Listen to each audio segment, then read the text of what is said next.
Kuva kuri 28 Myandagaro harakorana i Bujumbura ku mugwa mukuru w'ubutunzi w'u Burundi inama y'imisi 2 yatunganijwe n'akanama kajejwe amahoro n'umutekano mu muryango wa Afrika. Intumbero y'iyo nama ngo nukuraba ko amashirahamwe y'uburere yo muri Afrika uko ariko atunganya ibijanye n'amahoro n'umutekano, ariko akanama kajejwe amahoro n'umutekano muri Afrika kabitunganya kugira ngo ntihabe gukora ibidasa. Ambasaderi Urinyamitwe aserukira Burundi mu muryango wa Afrika aratubwira idonido gibizokwirwa muri yo nama y'imisi 2 n'igituma iyo nama yabereye mu gihugu c'u Burundi. Ni mu ntumbero y'ukuraba aho akanama kajejwe amahoro n'umutekano w'umuryango wa Afrika karaba Afrika yose, kuraba aho uburere canke ayo mashirahamwe yo mu burere ariko arakora mu bijanye n'umutekano kugira ngo ntihabeho ugukora ibidasa, kuko ako kanama karaba Afrika yose, abana bakaraba uburere gusa. Nukuza rero turahura kugira ngo duhanahane ivyiyumviro, turabe yuko ivyo turiko turagenda ingendo dufise inzira turimwo ari inzira imwe, nduhave tuja mu bihushane. Nivyo rero nguhanahana ivyiyumviro. Izo nama rero iyi ni ya gatatu twabigize ingendo, ubu rero n'ubugira gatatu duhuye. Ubwa mbere iyo nama yabereye muri Ethiopia mu 2019, hanyuma ubugira kabiri ibera ko hari hamaze kuza cakiza covid yaciye ku ruhinga ngurukana bumenyi bwa internet. Ubu rubugira gatatu ibere mu Burundi, rero bihuriranye n'ukwezi k'umunani, ari uko kwezi Uburundi bwari burongoye ako kanama kajejwe amahoro n'umutekano muri Afrika. Nukuvuga yuko ibibazo vyose bijejwe amahoro n'umutekano muri Afrika biri ku bitugu vyo Burundi muri kino gihe. Nitwe dutegerezwa gutanga intumbero y'ingene amahoro n'umutekano butegerezwa gutsimbatazwa muri Afrika yose. Ambasaderi Urinyamitwe aranavuga humwe bwa Afrika buhagaze ku kibazo cyo kurungika inteko mva makungu mu gihugu ca Niger aherutse gutembagazwa ubutegetsi. Turiko tubitunganya neza, murazi ko hari ikibazo cyari kigoye cyane kandi kinagoye kiriko ni kibazo cyo guhirika ubutegetsi mu gihugu ca Niger. Mukamuzi yuko ishirahamwe ry'akarere k'ubumanuko ariyo CEDEAO yari yafashe ingingo, rifashe ingingo zitandukanye, hakaba harimo n'ingingo y'ukurungika inteko muri Niger. Hanyuma ico kibazo caciye kiza mu muryango w'ubumwe bwa Afrika, ari Burundi burongorera ku kanama. Rero kwari ukwigira hamwe kuraba ati mbega kurungika inteko hari ico vyofasha. Dusanga ahubwo turungitseyo inteko birashobora gusanga vyishe ivyo twokijije, hakabaho abapfa. Niho rero Uburundi bwahagarara bukagira buti si vyiza ko hoja inteko, ahubwo tubandanye inzira za demokrasi n'inzira za diplomasi n'inzira z'ibiganiro kugira ngo turabe uko tubicishije mu mahoro dushobora gusubiza ico gihugu mu nzira ya demokrasi inyayo, tutarinze gukoresha inguvu.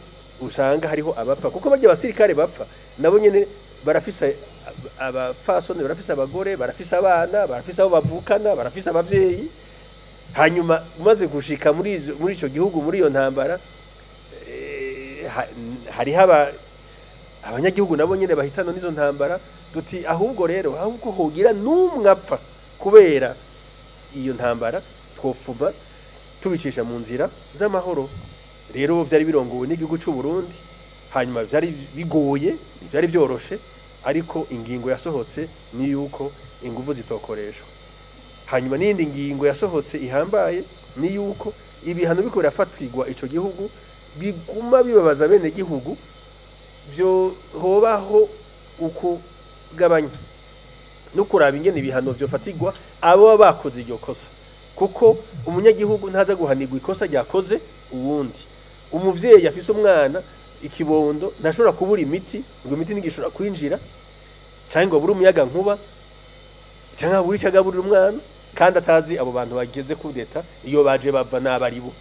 Nivyo rero mubiravye Uburundi niho buhagaze. Uburundi rero bwarashoboye gushikana iryo jwi hejuru, abantu bose barateba baravyumva hanyuma barashigikira aho Burundi buhagaze no kuri ico kibazo naho bigeze kandi biko bifata inzira nziza. Iyo nama ikaba kandi yari yitabwe n'umutambukanyi mukuru w'igihugu c'u Burundi asanzwe narongoye akanama k'abatambukanyi b'abakuru b'ibihugu muri Afrika kajejwe amahoro. Icambere mwabonye yuko nyakubahwa umutambukanyi mukuru w'igihugu yitavye bino bikorwa kuko yatewe iteka ubu ari we arongoye akanama k'abatambukanyi b'abakuru b'ibihugu bo muri Afrika bajejwe amahoro niwe akarongoye.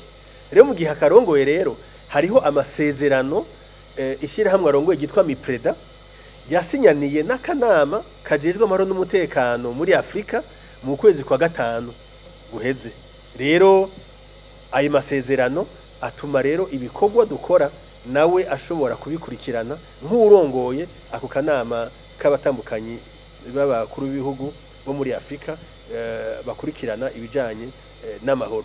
Mukaba musanzwe muzi yuko rero n'ibikorwa by'amahoro n'umutekano asanzwe abikoreramo kuko n'umuntu agenda afise ubuntu, n'umuntu ababariye abandi bababaye, n'umuntu yama ariko araja gufasha. Nico gituma yafise ryashira hamwe yise mugira neza, fondation mugira neza, kuko agenda gufasha. Rero aho ukuja gufasha bamaze kuba imbabare ubwo ukora ibikorwa byo kugwanya ko habaho izindi imbabare. Nico gituma rero ibikorwa bijanye no gusimbataza amahoro n'umutekano bikorwa na kano kanama nawe nyakubahwa umutambukanyi mukuru w'igihugu aca atumirwamwo muri ayo manama. Nivyo bikorwa rero no musi twari turimwo turiko turahanahana ivyiyumviro muri kuno kwezi Burundi burongo yako kanama yagumye akurikirana ku mwanya ku isaha uko biko biragenda yongera atanga n'intumbero. Abonye aho bitameze neza akagira ati aha muraraba muvugana uku amukosore ngaha bigenda uko. Rero umukuru w'igihugu c'u Burundi arongoye ako kanama kajeje amahoro n'umutekano muri Afrika. Hanyuma umutambukanyi mukuru w'igihugu akaba arongoye akanama k'abatambukanyi b'ibihugu kandi bose mu kwezi kumwe ni kiringo kirekire. Hanyuma kandi akaba asanzwe afise n'ishira hamwe rikurikirana ibikorwa byo kugabanya ububabare bw'abantu.